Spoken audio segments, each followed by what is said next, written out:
Welcome back to Porsche and Campers. It's been a long time and I'm really sorry.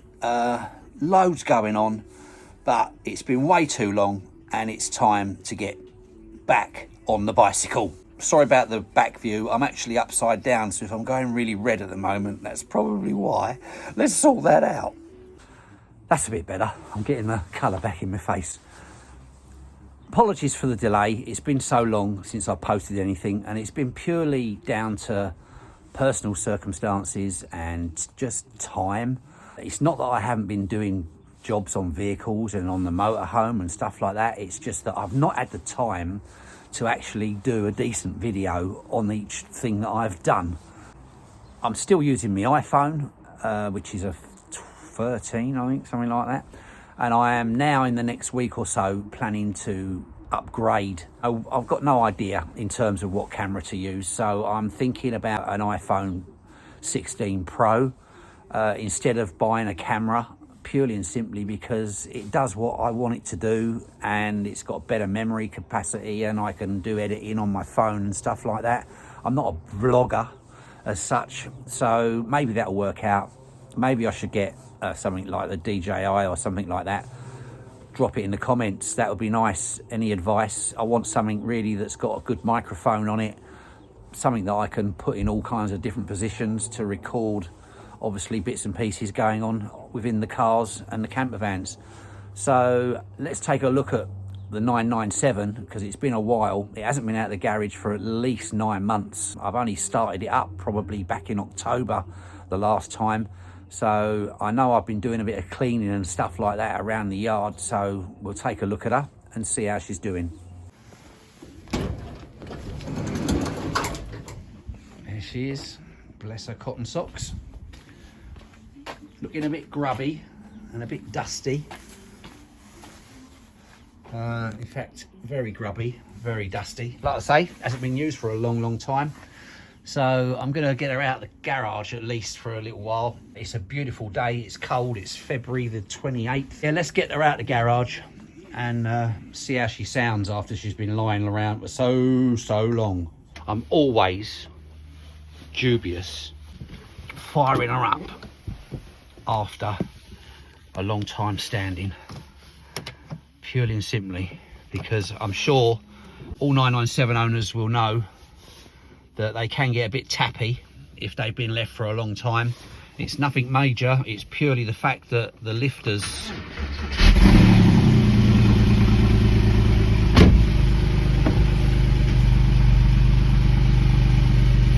tyres had stuck to the flipping floor.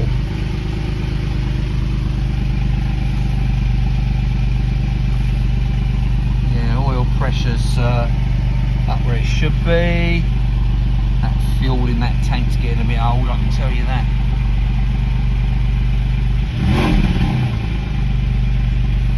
Well, I'm not going to let it idle around too long because it is cold.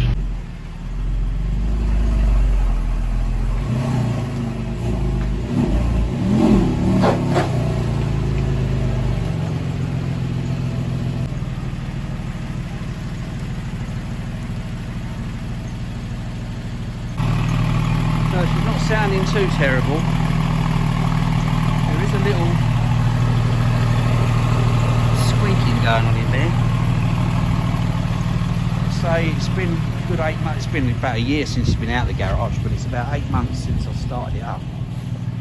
A bit grubby, but other than that, I was worried. You might recall in one of my videos I did the water leaks. I did a water leak repair on the flow and return pipes last year. Might have been a bit longer than that now. And later on, I thought I found another one on another set of joints. But just looking at the garage floor, there's no puddles anywhere, which I must admit I'd expect to see a coolant leak. It was where I thought it was on the passenger front arch. Nothing at the back, just leaves and debris that's blown in under the door basically. But yeah, not too terrible. She needs some love and she's going to get it. And know I've said it before, but I'm going to organise myself a whole lot better this year. I've got some maintenance that I want to do, just general sort of TLC stuff. And I'm also going to look at replacing my throttle body.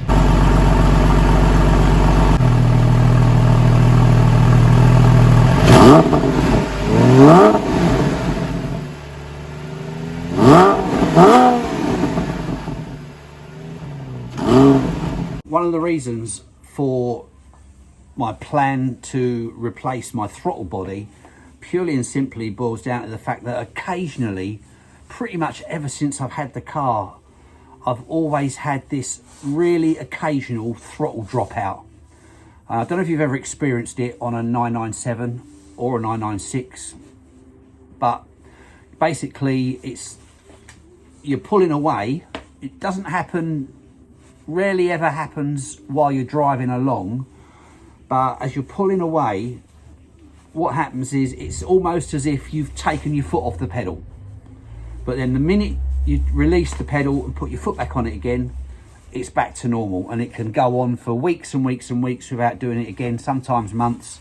I haven't driven this car for nearly a year, so I'm going back to a problem that I remember having 2 years ago, and then it would go for months, sometimes even 6 months, without it ever doing it again, and then it would just do it 2 or 3 times in a row.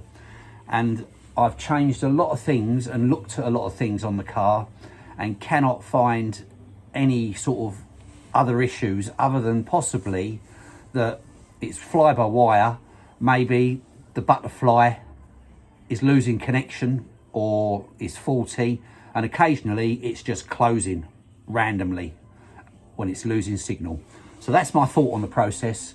Let me know if anything different, and also if you've had the similar problem. It's a really bizarre one. It doesn't happen very often. I have had it when I've been driving at sort of 30 miles an hour, but I think that's only happened once or twice. I'm going back a bit now, and my memory's probably messing me about. But I'm going to check it out and get a throttle body, and that will be one of the first jobs I will be doing in the next week or so. I changed the pedal, probably 3 years ago, and I've still got the old pedal. I bought a second-hand one, but what are the chances? The pedal seems fine. Definitely in need of a bit of a clean and a bit of TLC. Even got a little bit of rust forming there on the discs.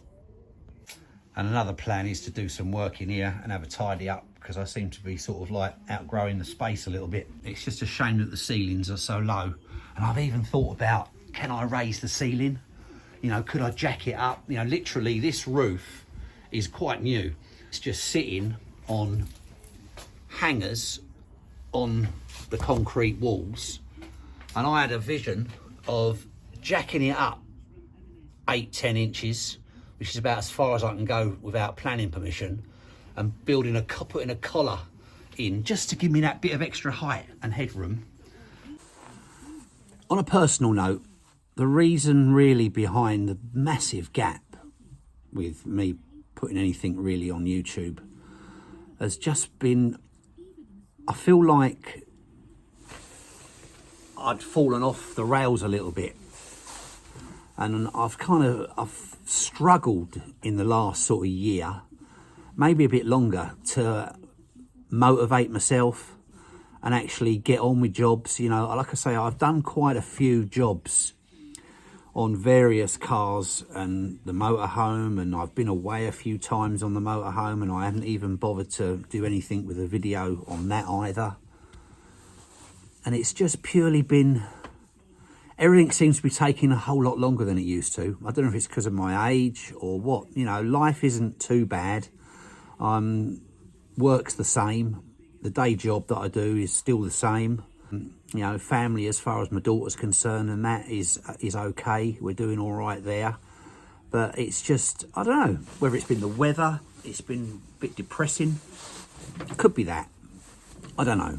But I'm trying to give myself a kick up the backside and make some decent content, which is why I thought, right, the first thing I'm going to do is look into improving my camera setup, because I do enjoy it, and there's nothing better than getting the feedback that I get from something like the cam belt video that I did on the Ducato. I still get feedback on that now, and it's all good.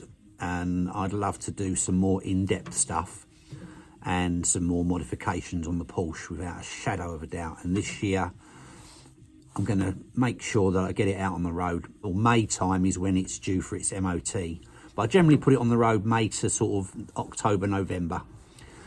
So I'm going to make sure I use it this year, because last year I thought about getting rid of it. It's just taking up a space, and there were times where I thought, let's let it go. People had asked me about it, and I even got some quotes on We Buy Any Car, but that was just depressing. The only thing about We Buy Any Car is, I don't know if you've ever done this before, but if you put your reg number in, you get a price. Don't respond to it, leave it for a week or two, and they'll come back with a better price. And it goes on and on. I'm 6-7 months in, and I'll tell you no lie, the first quote they gave me for my 997, right, and I view it as being quite an immaculate car, the price they gave me was about 13 grand. I had a quote again. They're still quoting me and updating my quote, regardless of the fact that I haven't been in contact with them. And I'm up to about 17,000 now. Now, that's quite astonishing that if I was desperate to sell when I originally put my number plate in, I would have took 12 grand for it. But the fact is, they know it's worth a whole lot more than that, and so do I. And now we're up to around 17, I think it's 17.2, something like that. They've now offered me for the car, which is still well under what it's worth. And I'm never going to sell it to them in a month of Sundays.